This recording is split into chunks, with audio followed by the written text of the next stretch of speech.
바랍니다.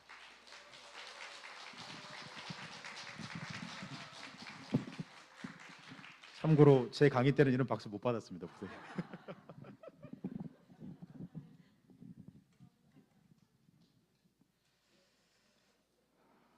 아이고. 네, 반갑습니다.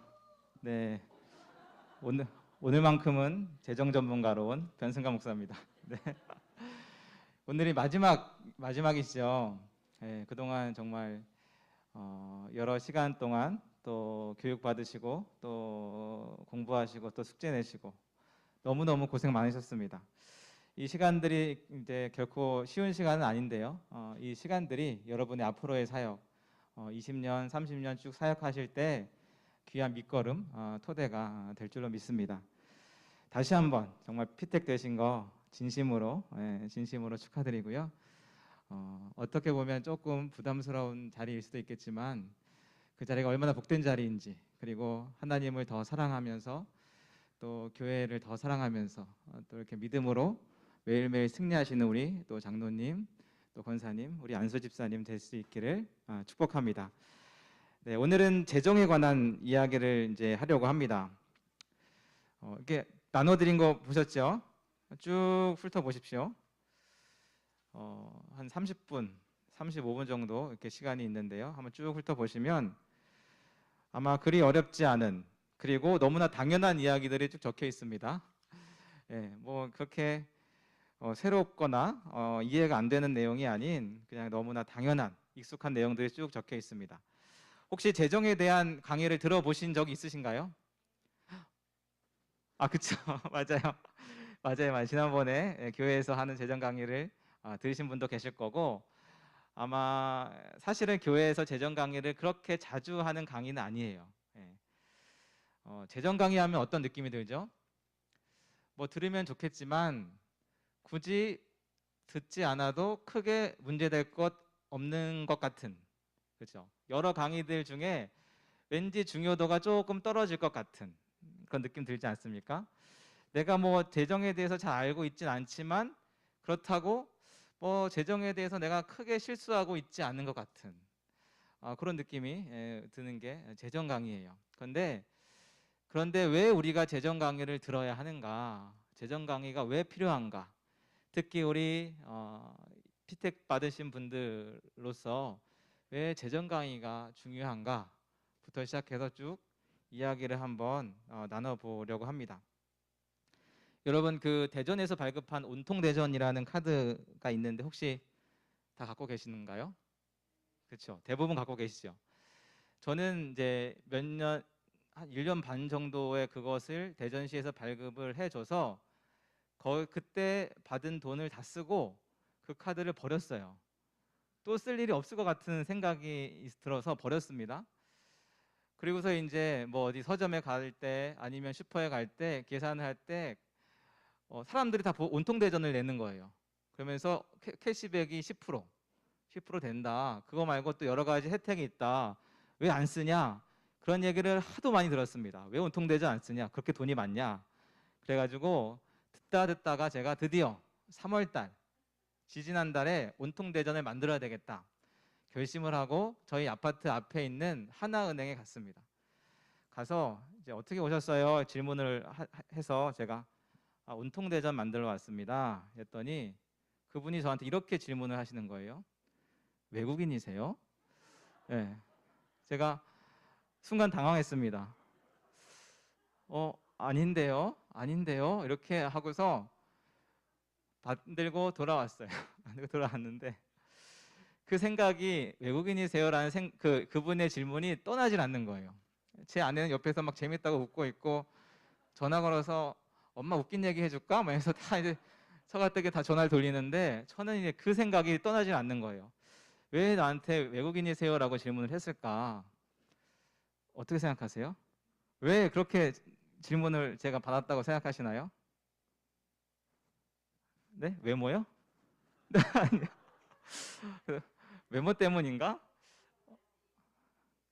그러니까 사실 이제 예전에 그런 경험이 있긴 있었습니다. 옛날에 중국 갔다가 이제 이렇게 우리나라 인천공항에 내렸을 때 내릴 때 이제 스튜어디스가 다 이제 인사하지 않습니까? 한 명 한 명 보면서 안녕히 가세요, 안녕히 가세요 인사하는데 저를 딱 보더니 굿바이. 그때도 충격을 받았었는데 왜 나한테 그렇게 질문을 했을까? 한참 고민을 하다가 제가 이 강의를 준비하면서 해답을 깨달았습니다. 예. 그러니까 그분이 이랬던 것 같아요. 아니 대전에 사는 우리나라 사람이라면 당연히 다 그 카드를 만들었을 거다. 그런데 이제 와서 1년이 넘어서 이제 와서 온통대전 카드를 만들려고 하니까 분명히 저분은 외국인이다. 그죠? 그렇게 생각하는 게 좋겠죠. 네. 이렇게 사람들이 잘 알아요. 어떻게 하면 조금 이익이 있고 어떻게 하는 것이 지혜롭게 재정을 관리하는 것이고 어떻게 하는 것이 세금 혜택을 받는 것이고 어떻게 하는 것이 조금 더 돈을 잘 모으는 일이라는 것을 기가 막히게 잘 압니다. 특히 코로나가 시작되면서부터 더 민감해진 것 같아요. 왜냐하면 어려우니까, 경제적으로 너무 어려우니까 영끌이라는 말 들어보셨어요? 영혼을 끌어들여서 투자하고 영혼을 끌어들여서 무엇을 사고, 예, 그런 이제 투자의 행동들이 많이 늘어났습니다. 그러니까 사실 일반 사람들도, 교회를 다니지 않는 사람들도 다 재정에 대해서 너무너무 관심이 있어요. 그런데 그들의 관심이 있는 목적은 무엇입니까? 내가 열심히 돈을 모으고 열심히 저축을 하고 재산을 불려서 무엇을 위해서요? 나의 편안한 노후를 위해서, 안정된 삶을 위해서, 그리고 더불어서 자녀에게 그래도 괜찮은 집 하나 물려주면 좋겠다. 이렇게 안정된 삶과 노후를 위해서 정말 재정에 많은 투자와 많은 공부와 많은 관심을 쏟고 있습니다. 필요하죠. 필요합니다. 근데 우리 예수님을 믿는 그리스도인들에게 있어서는 그 이유 말고 더 근본적인 이유가 필요하겠습니다. 왜 우리가 재정에 대해서 공부해야 되는가? 왜 재정에 관심을 가져야 되는가? 그것이 이제 1번 문제에 나와 있는데요. 우리가 재정에 대해서 공부해야 되는 이유는 첫 번째, 재정이 무슨 문제이기 때문에요? 신앙의 문제이기 때문에. 예. 재정은요, 신앙의 문제입니다. 그것이 나의 노후의 문제도 아니고, 그것이 내가 잘 살고 못 살고의 문제도 아니고, 그것이 내 자녀들에게 무엇을 물려주고 안 물려주고의 문제도 아니고, 그것보다 먼저 재정은요, 신앙의 문제예요. 그래서 성경에도 이 돈에 대한 내용이 굉장히 많이 등장하고 있습니다. 수많은 비유 중에서 거의 절반에 해당되는 비유가 다 이 돈과 재물에 관한 비유들로 가득 차 있고요. 2000절 이상 거의 2500절 정도 되는 분량의 재물에 관한 내용들이 성경에 빼곡하게 적혀 있습니다. 또 성경에서 다루고 있는 중요한 주제들 중에 정말 중요하게 다루고 있는 주제가 바로 이 돈과 재물에 대한 주제. 왜냐하면 이 재물에 대한 부분이 우리의 신앙의 문제와 바로 직결되는 문제이기 때문에 그렇습니다. 그래서 두 번째 문제 보시면 재정을 통해서 우리는 삶의 주인을 확인할 수 있어요. 재정을 통해서 우리는 내가 정말 믿고 의지하고 신뢰하는 이가 누군지를 확인해 볼 수 있습니다. 마태복음 6장에 보면 이렇게 되어 있지 않습니까? 한 사람이 두 주인을 섬기지 못한다. 그러니까 하나님과 재물을 동시에 섬기지 못한다라는 말인데요. 그러니까 잘 보십시오. 재물이 누구의 자리까지 올라와 있는 거예요? 하나님의 자리까지. 네. 재물이 하나님의 자리까지 올라와 있어서 하나님과 거의 비등비등한 위치에 있는 거예요. 그래서 어떤 사람들은 하나님을 택하지만 어떤 사람들은 하나님 대신에 재물을 택하고 하나님 대신에 재물을 의지하고 재물을 믿고 재물을 찬양하고 재물을 신봉하는 거죠. 구약에 보면 이스라엘 백성들이 수많은 우상을 섬기는데요. 따지고 보면 다 그것은 재물에 대한 우상입니다. 우리가 지금 농사 짓는데 농사가 잘 되도록 그런 비를 내려주는 신, 태양을 비춰주는 신, 그리고 여러 가지 도움을 주는 신, 그래서 우리가 수확을 많이 맺을 수 있도록 그렇게 우리에게 도움을 주는 신들로 다 구성되어 있어요. 그러니까 결국 구약의 수많은 이스라엘 백성들이 섬겼던 신들은 결국 다 재물에 대한 신이었던 것이죠. 그러니까 돈의 문제는 내가 누구를 주인으로 삼고 살아가느냐를 확인할 수 있는 너무너무 중요한 문제입니다. 여러분이 잘 아시는 삭개오는 예수님을 만난 후에 그가 그렇게 추구했던, 그가 그렇게 간절하게 원했던 그 돈이라고 하는 신을 버렸습니다. 그래서 내 돈을 가난한 자들에게 나눠주겠다, 이렇게 말하지 않습니까? 그런데 반면에 부자 청년은 어떻습니까? 예수님이 왔는데 여전히 그는 돈이라는 신을 버리지 못하지요. 그래서 그는 오히려 예수님을 떠나고 그 돈이라는 신을 의지하고 떠나갑니다. 결국 재정을 대하는 나의 태도, 나의 삶의 모습, 나의 가치관을 통해서 내가 말로는 하나님을 섬기지만 진짜 내가 누구를 섬기고 있는가를 확인해 볼 수 있는 거죠. 자, 세 번째 보시면 재정 훈련을 통해서 우리가 구체적인 믿음의 실천을 이룰 수가 있다, 이렇게 적어놨는데요. 사실 재정에 대해서 알고 배우는 것은 조금 어렵진 않아도 그런 재정에 대한 삶, 올바른 재정에 대한 삶을 살아가는 것은 너무너무 어렵습니다. 왜 그럴까요? 우리의 삶이 재정하고 너무너무 긴밀하게 연결되어 있어요. 사실 돈 없으면 아무것도 못하지 않습니까? 먹는 거, 자는 거, 입는 거, 사는 거 다 돈과 관련되어 있습니다. 그래서 나름대로의 다 재정의 습관들이 있습니다. 여러분 가계부를 쓰시는지 모르겠지만 가계부를 쭉 보면 내가 이번 달 외식을 얼마나 했고, 이번 달 뭐 옷을 얼마나 샀고, 그 다음에 교육비에 얼마나 들었고, 이런 것들을 다 알 수 있어요. 나름대로 습관이 있고 패턴이 있습니다. 그런데 이것을 점검하고 이것을 바꿔나가는 작업이 너무너무 쉽지 않습니다. 그래서 재정은 단순히 한 번, 두 번 강의 듣는다고 끝나는 게 아니고요. 계속 훈련해야 돼요. 연습해야 돼요. 그래서 이제 선교단체에서는 반드시 재정 훈련을 한 학기 이상 합니다. 그래서 매일매일 점검하고 체크받고 내가 재정을 어떻게 사용했는지 그것을 이제 공유하고 그런 훈련들을 하죠. 그래서 이런 꾸준한 재정 훈련들을 통해서 믿음의 실천, 그러니까 말로만 이야기하는 믿음이 아니고 진짜 삶으로, 행동으로 옮겨가는 믿음의 실천들을 이루어 나갈 수 있게 되는 것이죠. 그래서 여러분들도 나름대로 잘 관리하시고 또 잘 사용하고 있으시겠지만 한번 쭉 점검해 보십시오.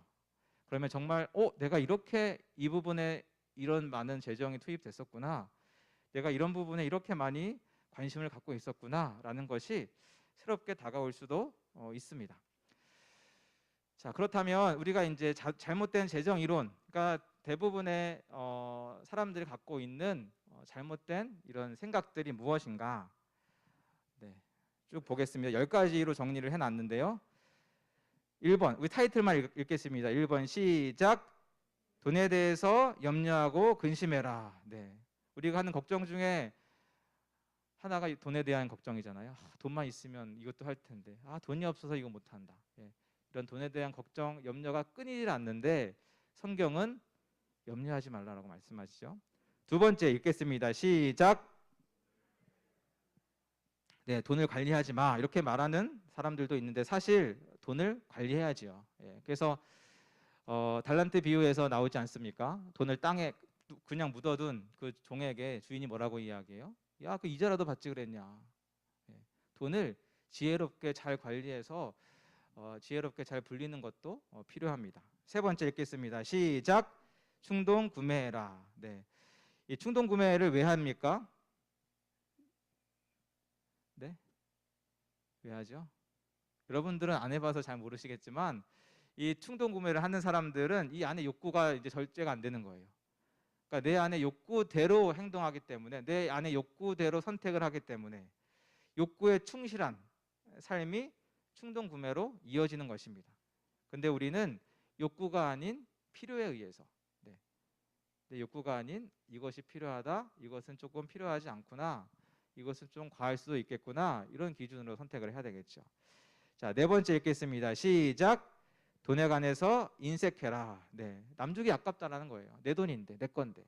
남주기 아깝고 베풀기 아깝고 그래서 헌금하기도 아깝고, 이런 인색한 마음이 있을 수 있습니다. 자, 다섯 번째 시작. 돈은 많을수록 좋다. 끊임없이 욕심을 부려라. 네, 한마디로 많을수록 행복하다. 이 말인데요. 이 말이 갖고 있는 함정이 뭘까요? 끝이 없습니다. 예, 많을수록 행복한데 그 많음이 끝이 없어요. 예, 끝이 없습니다. 그래서 이걸 이렇게 생각하다 보면 끝도 없이 행복만 추구하지만 결국 불행한 삶으로 마감이 될 수밖에 없습니다. 예, 그래서 계속해서 욕심을 부리는 많을수록 좋지라고 하는 사고는 옳지 못한 사고가 되는 것이고요. 그리고 내가 주인이 되어서 살아가는 모습이죠. 내가 결과를 창조한다, 내가 결과를 만들어낸다라는 생각을 갖고 있고 그렇기 때문에 쉼을 누리지 못합니다. 희년과 안식년을 주신 하나님의 섭리를 이해하지 못하는 거예요.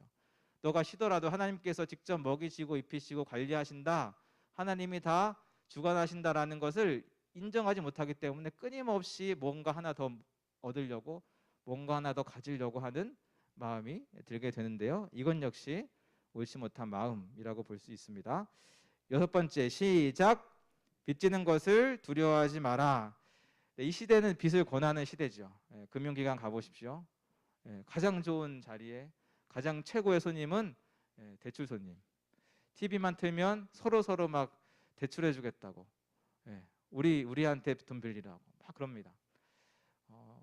빚을 권하는 사회에서 우리가 살고 있어요. 근데 성경은 빚에 대해서 부정적이에요.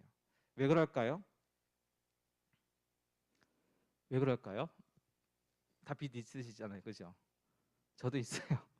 저도 있는데 성경은 왜 빚에 대해서 부정적이냐? 성경의 이제 마인드는 그거죠. 내일은 나의 날이 아니다. 내일은 나의 날이 아니다. 내일 일은 난 몰라요. 그것이 성경의 마인드입니다. 근데 빚의 마인드는 뭐예요? 내가 지금 빚졌지만 이것은 이렇게 해서 5년 안에 갚을 수 있다. 그 계획이 딱 세워지고 그렇기 때문에 빚을 지는 거예요. 그것이 내 마인드라면 성경은 네가 계획하지만 그 계획대로 되지 않아. 이것이 성경의 마인드죠. 그러니까 기본적으로 성경은 빚을 권하지 않습니다. 근데 어때요? 살다 보면 지금 우리 사회에서 빚을 안 지고 살아가는 것이 너무너무 어렵습니다. 어떻게 해야 되느냐? 그래서 많은 사람들은 이렇게 이야기를 하죠. 갚을 수 있는 정도 안에서만 져라. 그 이상은 절대로 지지 말아라. 그것이 보통 이제 20% 수입의 20%라고 이야기를 하는데요. 그 이상을 넘으면 우리가 갚을 힘이 없다. 갚는 것이 쉽지 않다라고 이야기를 하죠.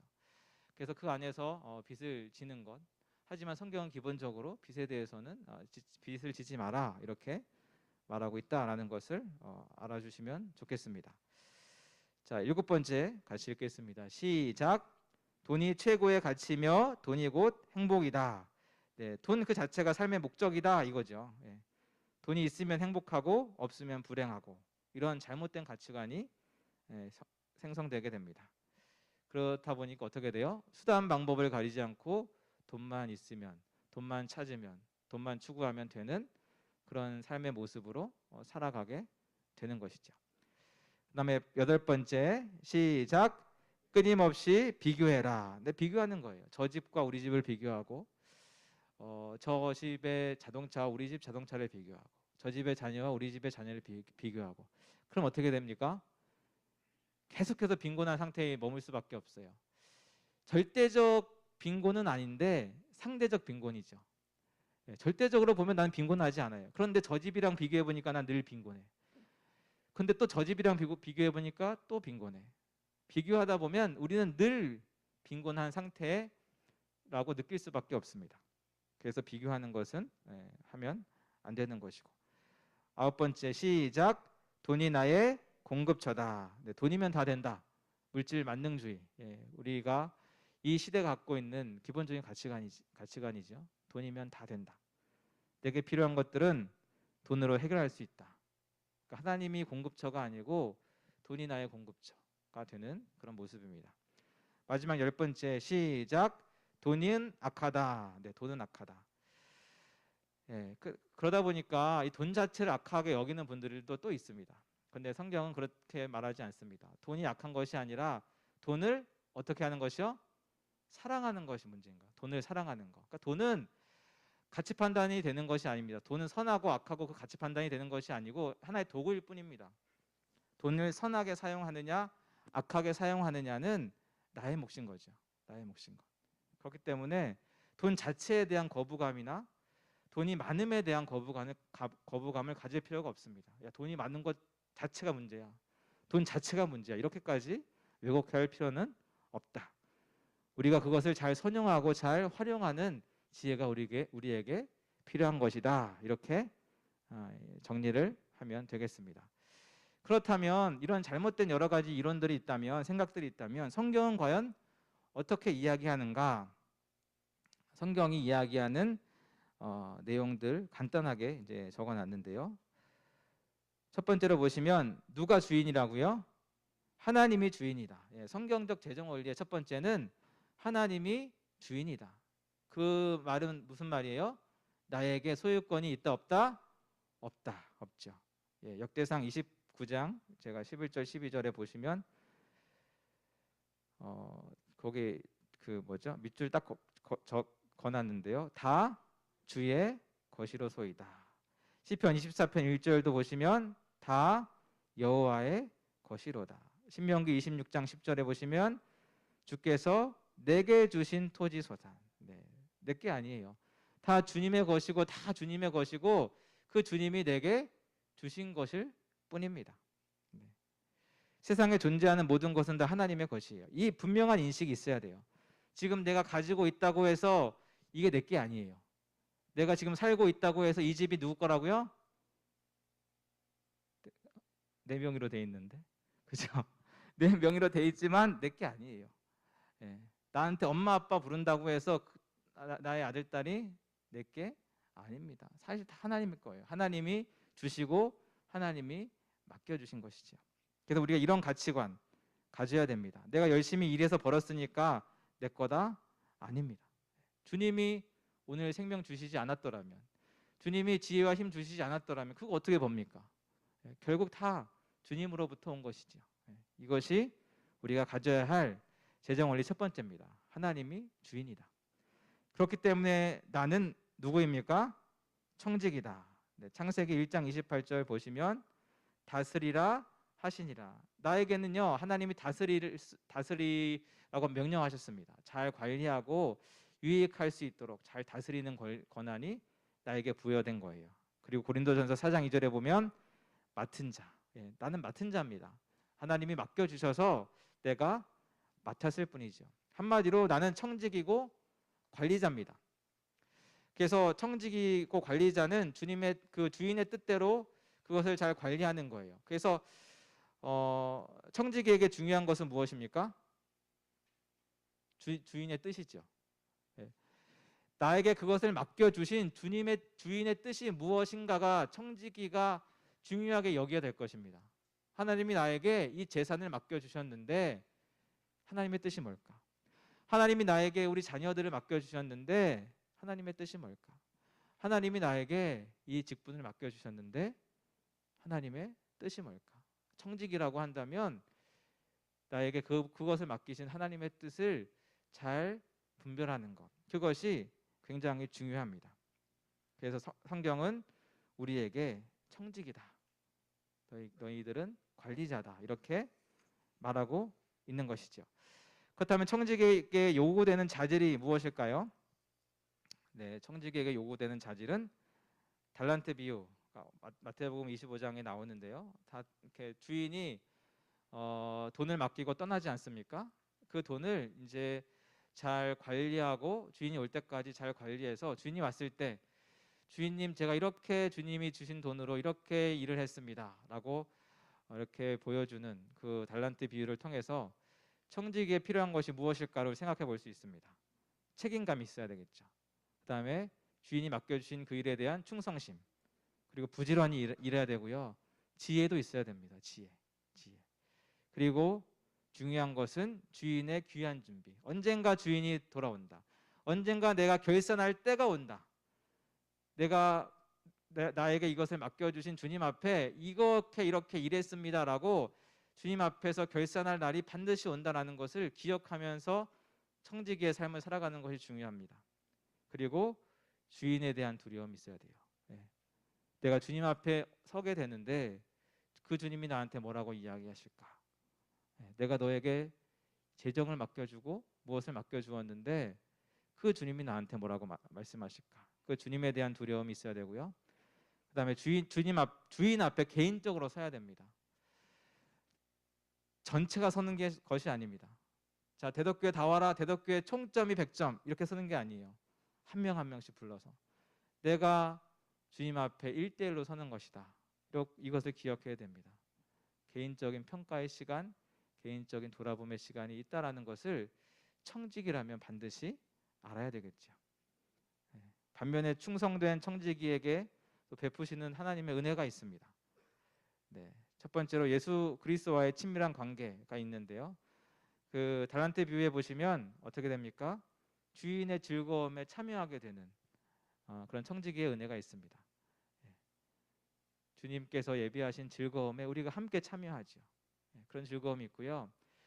또 열심히 그 맡겨진 일 잘 감당하다 보면 재정의 안정과 참된 안식이 우리에게 주어집니다. 요셉이 그 애굽에서 흉년을 잘 준비하지 않습니까?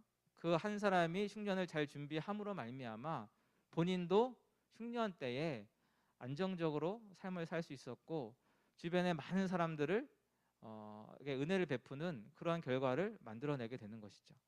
그래서 충성되게 부지런히 지혜롭게 청지기의 사명을 감당하면 안정적으로 그리고 다른 사람들에게 유익을 주는 그런 여러 가지 은혜들을 경험하게 되는 것입니다. 그것이 바로 성경이 이야기하는 기본적인 재정에 대한 원칙이에요. 뭐라고요? 누가 주인이다? 하나님이 주인이고 나는 누구다? 나는 청지기다. 그렇기 때문에 청지기에게 필요한 여러 가지 모습이 있고 청지기에게 주어지는 은혜가 있다. 이것을 꼭 기억하시길 바랍니다. 자, 구체적으로 보면 이제 성경적 재정 나눔의 실제라고 해서요.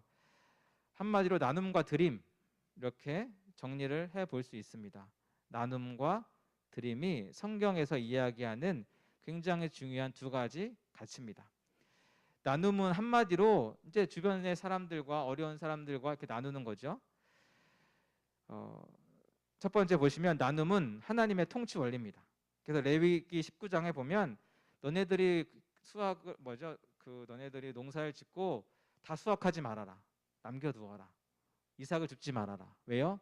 가난한 자들이 와서 고아가 와서 과부가 와서 그것을 먹을 수 있도록. 구약에 보면 이게 싫어서 도망간 사람이 있습니다. 바로 엘리멜렉. 엘리멜렉이 이게 싫어서 도망갔어요. 그 땅에 흉년이 왔습니다. 그런데 그는 부자였습니다. 먹을 것이 많았습니다. 충분히 먹고 살 수 있었는데 도망갔어요. 왜요? 나눠주기 싫어서.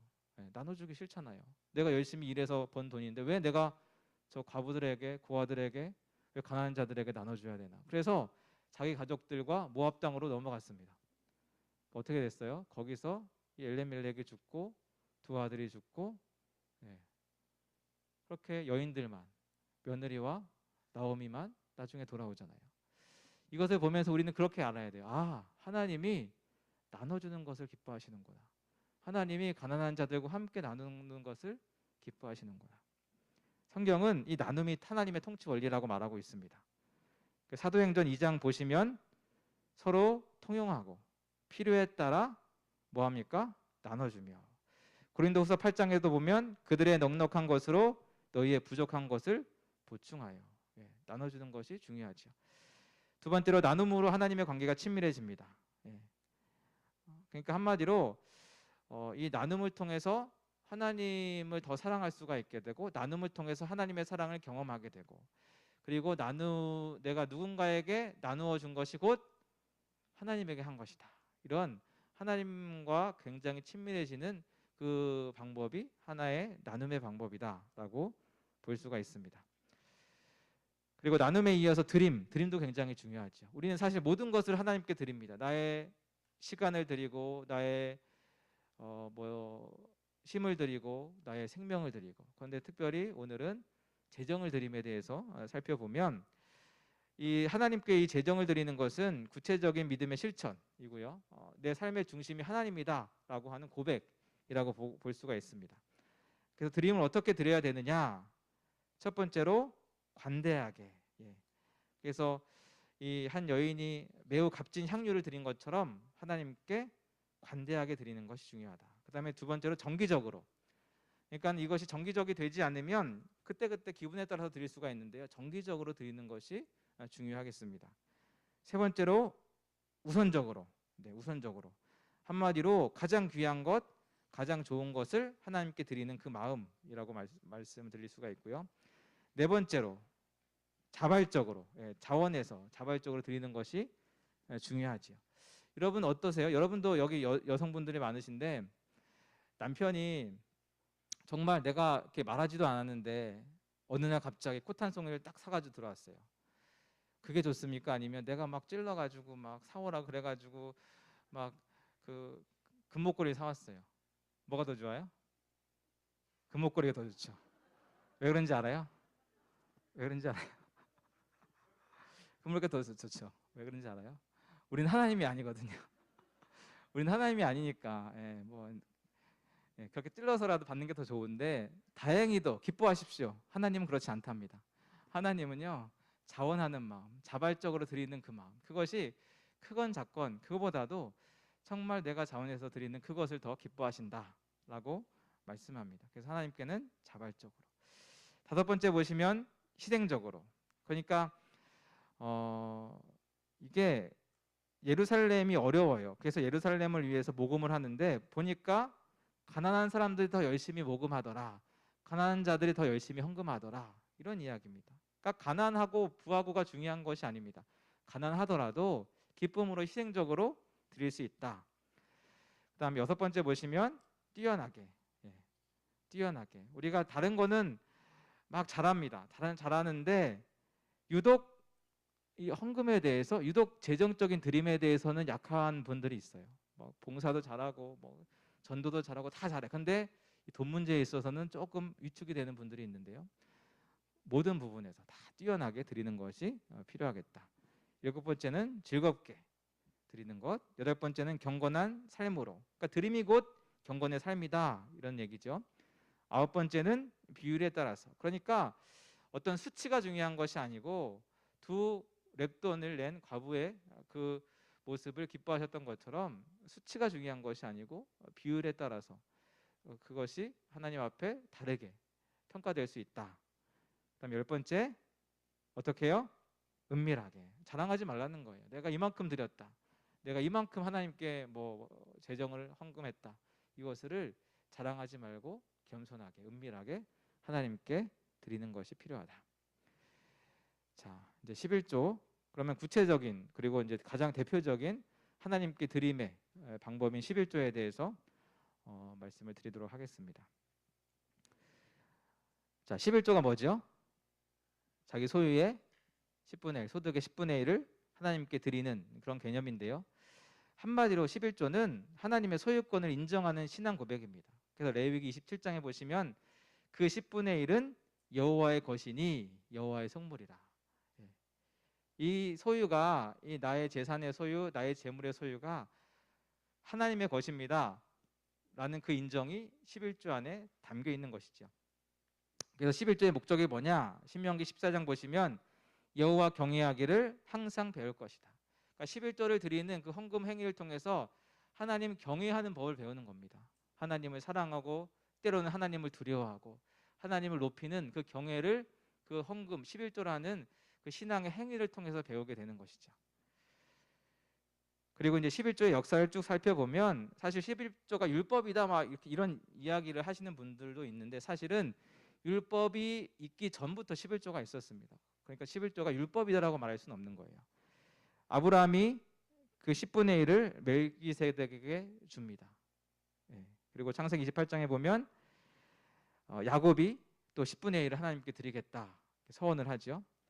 레위기 민수기에 보면 또 성막을 관리하고 또 제사장과 레위인을 위해서 또 11조를 내는 여러 가지 모습들이 구약에 보여집니다.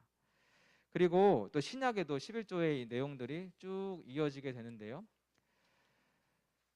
먼저 마태복음 23장에 보시면 예수님의 말씀이죠. 이것도 행하고 저것도 버리지 말아야 된다. 그러니까 서기관과 바리새인들이 11조 열심히 하는데 그 마음에 정의와 긍휼과 믿음이 없는 거예요. 그러니까 예수님이 이것도 하고 저것도 다 해야 된다. 그러니까 11조도 하고 마음에 긍휼과 믿음도 있어야 된다라고 11조에 대해서 예수님이 언급하시죠. 그리고 고린도전서 9장 14절에 보면 복음으로 말미암아 산다.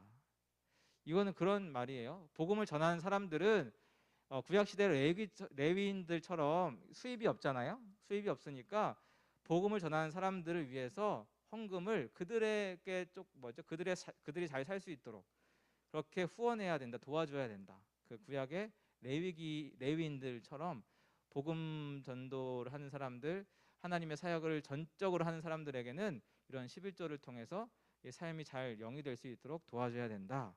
이런 신약의 이야기들도 있습니다.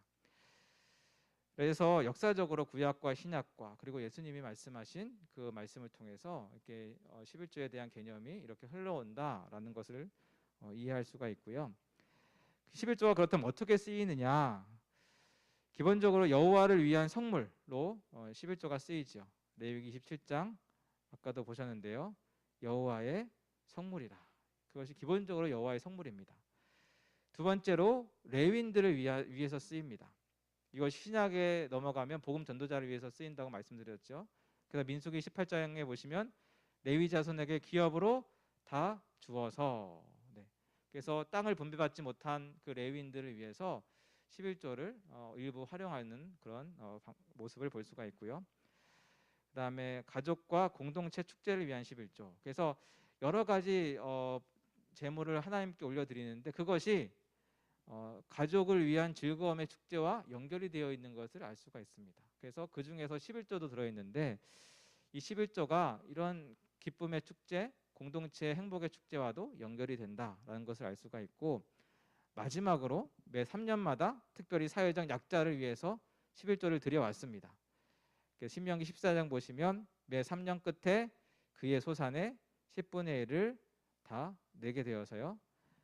내 성중에 거류하는 객과 및 고아와 가부들이 와서 먹고 배부르게 하라. 이런 말씀이 나오죠. 그러니까 기본적으로 11조는 하나님을 위해서 또 하나님의 일을 하는 사람들을 통해서 그리고 사람들을 위해서 그리고 그들을 위해서 11조를 사용함으로 말미암아 복음이 잘 전파될 수 있도록 그렇게 쓰여지는 것이 11조고요. 더불어서 가난한 자들이 구제받는 용도로 사용되었던 것이 11조입니다. 그러니까 나눔과 드림 그것이 잘 정리되어 있는 그 개념이 잘 정리되어 있는 하나의 제도가 11조 제도다 이렇게 이해할 수가 있겠습니다.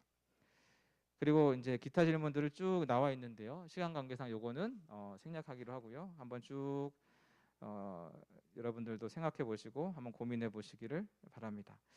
그래서 제 마지막에 굵은 글씨로 쭉 나와 있는 그 말을 한번 같이 읽고 마무리를 지으면 좋을 것 같습니다. 자본의 논리가 이렇게 시작되는 것 함께 읽겠습니다. 시작.